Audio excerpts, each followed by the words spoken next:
따라서 믿음의 실제. 오늘 믿음의 실제 네 번째 시간으로 시브리서 11장 말씀을 마감하게 되는데, 오늘 시브리서 11장 말씀을 마감하면서 전체적으로 다시 한번 쭉 살펴보니까 시브리서 11장 1절에서 3절까지는 그 믿음의 정의에 대해서, 믿음이 뭐냐, 그리고 믿음의 정의를 이렇게 이야기하고 있고, 시브리서 11장 4절에서부터 이제 그 40절까지는 그 믿음의 32절까지는 아벨의 믿음으로부터 시작해서 기생 나합의 믿음까지 구약의 믿음으로 살았던 사람들의 이야기를 이렇게 약술한 내용을 살펴봤습니다. 다 다룬 게 아니라고 얘기했어요. 그거 다 다루려고 그러면 구약에 나온 믿음의 사람들을 다 써야 되는데 뭐 한두 번이 아니기 때문에 다 쓸 수가 없습니다. 그래서 구약에 나오는 그 믿음의 사람들의 그 실제 이름, 실명을 거명하면서 이렇게 믿음으로 아벨에서부터 기생나까지 믿음으로 살았다.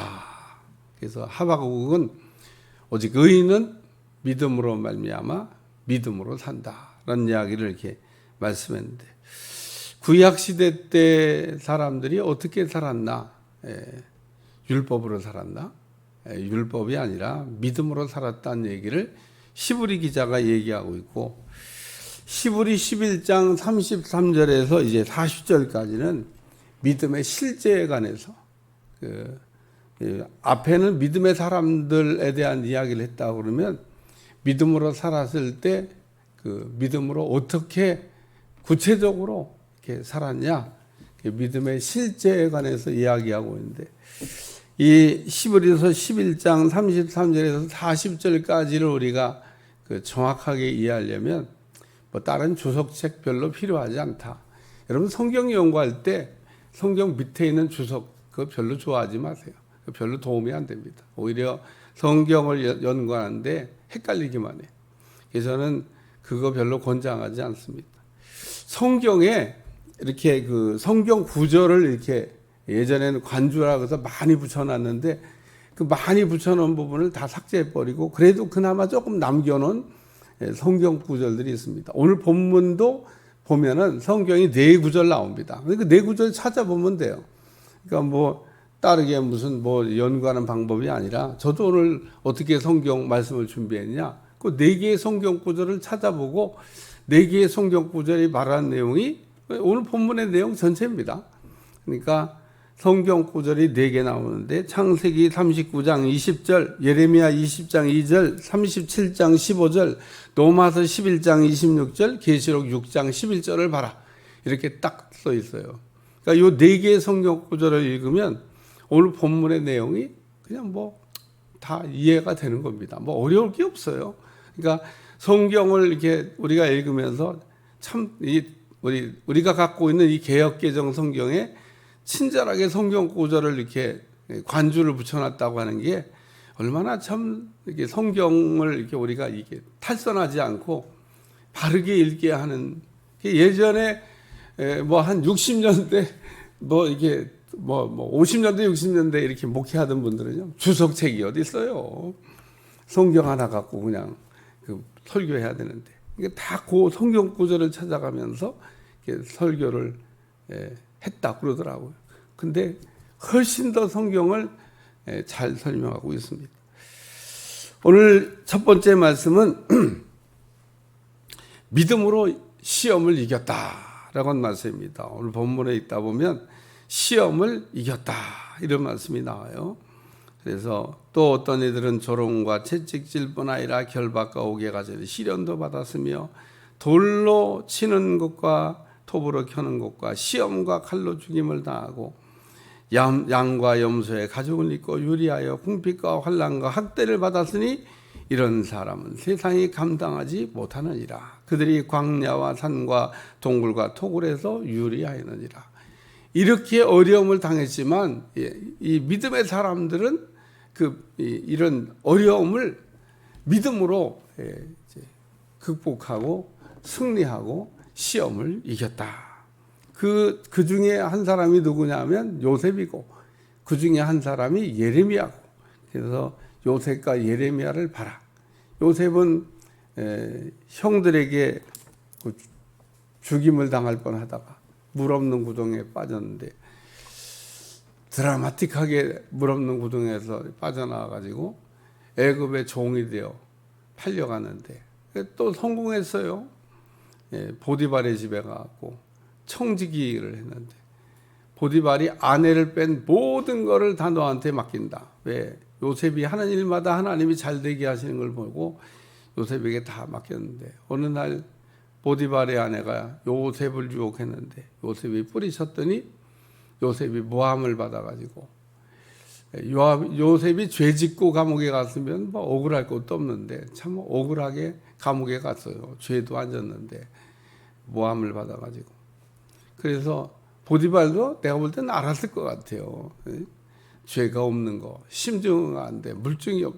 그니 뭐 부인이 막 뭐라고 하니까 일단 가둬. 그래서 감옥에 가뒀는데, 감옥에서도 그 요셉이 그 뛰어남을 발휘해 가지고 왕의 신하들의 꿈을 해석하고 일약 그 애굽의 총리가 되는 역사가 일어나는데, 요셉이 감옥에 갇혔던 시간이 굉장히 꽤 길게 갇혀 있었습니다. 감옥에 갇혀 있을 때 얼마나 요셉이 참 어려웠을까.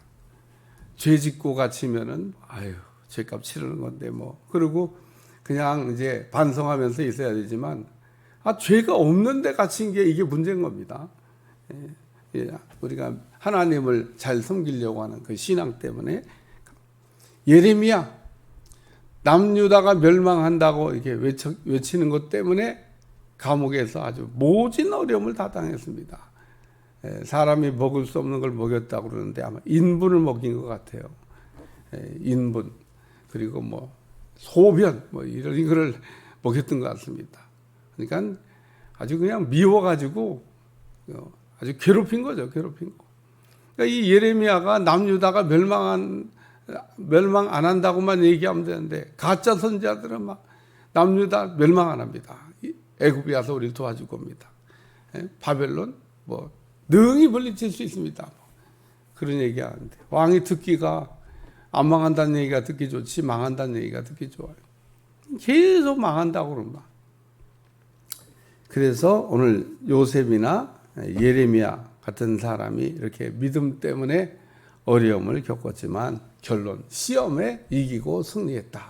오늘 우리가 믿음 생활을 그러므로 잘함으로, 그 어떤 분들은 뭐 환난이나 핍박이나 어려움이나 막 전혀 없어야 된다고 이렇게 생각하는 분들이 있는데, 그럴 수도 있고 아닐 수도 있는 겁니다. 믿음 생활 잘해서 어려움이 하나도 없이 그냥 지나갈 수도 있는데, 그럴 수도 있고 아닐 수도 있는데, 아닐 수 있다는 사실을 모르는 사람은 막 조금만 예수님 믿다가 어려운 일 생기면 막 내가 뭔 잘못을 했나, 내가 뭐 때문에 이 고난을 받아야 되나 막 그러고, 조금 가다가 이제 조금 더 가면 이제 막 가는 거로 이제 신앙생활 하지 마 그러고 이제 교회도 안 나오는, 그렇게 가면 이제 막 가자는 거죠. 근데 오늘 여기 믿음의 사람들은 믿음 때문에 이렇게 어려움을 겪었는데, 그러나 넘어졌냐? 안 넘어졌다는 겁니다. 승리했다는 거예요. 바울도 뭐 복음을 전하는데 뭐 얼마나 어려움이 많았어요. 그 바울이 복음 전하는데 하나님이 막 다 막아주시고 다 그냥 해결해 주시고 그냥 순풍에 돛단 듯이 다녀야 될 것 같은데, 바울의 전도 여행을 보면 만만치가 않습니다. 그러니까 얼마나 어려운지 몰라요. 매일 죽이려고 하는 사람들 쫓아다니는 것 때문에 바울이 이리 피하고 저리 피하고. 그래도 바울이 젖은 믿음의 큰 승리를 하는 것처럼, 바울도 요셉처럼 억울하게 옥살이 한 적도 있어요. 근데 옥에서 막 찬양을 불렀더니 하나님이 옥문을 열어주시고 간수가 구원받게 하고, 이런 역사가 일어나기도 했죠. 어쨌든 오늘 믿음의 사람들은 어려움이 있었지만 승리했다. 그 얘기를 첫째로 말씀하고 있고, 두 번째, 증거는 받되 약속은 받지 못했다. 이런 말씀이 나와요. 여기 39절에 보면 증거를 받았으나 약속된 것은 받지를 못했다. 이 사람들은 다 믿음으로 말미암아 증거를 받았으나 예수 믿는 것은 받은 증거만 더다. 예레미야가 망한다는 것만 예언하지 않았습니다. 예레미야가 바벨론에 의해서 망하지만 70년 만에 고토로 돌아온다. 뭐 그런 얘기 별로 안 들려. 망한다는 얘기만 들려. 망한다는 얘기하면서 동시에 예레미야가 뭘 예언했냐면 우리가 바벨론의 포로로 붙잡혀 왔다가 70년 만에 돌아온다. 다 잊어버렸는데 70년이 거의 다 돼갈 쯤 돼서 바벨론에 있던 사람들이 예레미야가 70년 만에 우리를 고토로 돌아간다고 그랬는데, 그리고 이제 생각이 난 겁니다. 근데 바벨론이 이렇게 세계 최강인데 뭐 돌아갈 수 있을까? 뭐 이런 생각한 분도 있을 텐데 하나님의 말씀에 70년 만에 돌아간다. 그래서 그 세계 최강이었던 도저히 무너지지 않을 것 같은 수산공, 인공으로 만든 섬 안에 도시가 건설된 거예요. 성벽이 얼마나 높았는지 그 높은 성벽을 기어 올라가기도 어려웠다.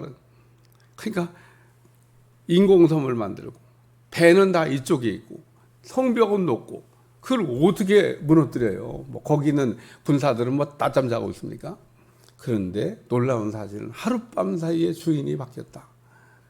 바벨론이 하룻밤 사이에 무너지고 메데 파사라고 하는 페르시아 제국, 메데라고 하는 나라하고 페르시아라는 나라가 두 개가 연합해서 무너뜨렸어요. 처음엔 메데라는 나라가 나오다가 나중엔 페르시아가 이제 나타나게 되는데 70년 만에 고레스가 고토로 돌아가 좋다. 너희가 빼앗겼던 거 다 가져가라고. 성전 기명까지 다 꺼내주면서. 그래서 참 이 고레스라고 하는 인물이 대단한, 하나님을 이렇게 두려워할 줄 아는. 그래서 이 70년 만에, 근데 이 약속은 받지 못했다는 게 뭐냐면, 그래서 우리가 로마서 11장 26절 이스라엘 백성들의 구원을 얘기하고 있는데 구약에 보면 그렇게 돌아오기도 하시고, 그러나 아직 메시아가 오는 것은 보지 못했다. 그래서 진정한 구원은 메시아를 통해서 이루어질 것인데 아직 그 약속은 보지 못하고 증거는 받았을 때 약속된 것은 받지 못했다. 세 번째 말씀은 40절에 이는 하나님이 우리를 위하여 더 좋은 것을 예비하신즉 우리가 아니면 그들로 온전함을 이루지 못하게 하려 하심이라. 그래서 우리 것이 남아있다, 그런 얘기입니다. 여기 계시록 6장 11절 말씀을 지금 풀고 있는 건데, 계시록 6장 11절에 오면 구원의 숫자를 얘기하고 있습니다. 근데 하나님이 우리 것도 남겨두니까, 그러니까 오늘 구원의 수를 얘기할 때 어떤 사람들은 사기치는 사람들이 있는데, 오늘 하나님께서 우리에게 구원에 들어갈 자리를 예비해 놓으셨다는 겁니다. 오늘 그렇기 때문에 마지막 때를 살고 있는 우리에게 더 좋은 것을 예비한, 하나님이 우리에게 주신 놀라운 축복을 바라보면서 살아가는 여러분들이 꼭 되시기를 축원합니다.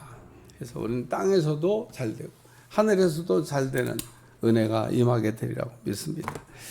이렇게 해서 이제 시브리서 11장 말씀을 다 마무리했는데, 시브리 11장 말씀을 다 돌아오면서 이야, 정말 구약의 사람들이 이렇게 믿음으로 승리하고 살았구나라고 하는 것을 보게 됩니다. 저는 시브리서 말씀 중에 제일 하이라이트가 시브리서 11장이 아닌가. 그래서 굉장히 긴 시간 동안 말씀을 나눴는데 여러분들이 늘 읽으면서 은혜 받으시기를 축원합니다. 기도하겠습니다. 하나님, 오늘도 믿음으로 살았던 구약의 사람들에 관한 말씀을 더듬어 우리가 은혜 받았는데, 우리도 믿음으로 의인되는, 믿음으로 살아가는 종들이 다 되게 하여 주옵소서. 예수님의 이름으로 간절히 기도하옵나이다. 아멘.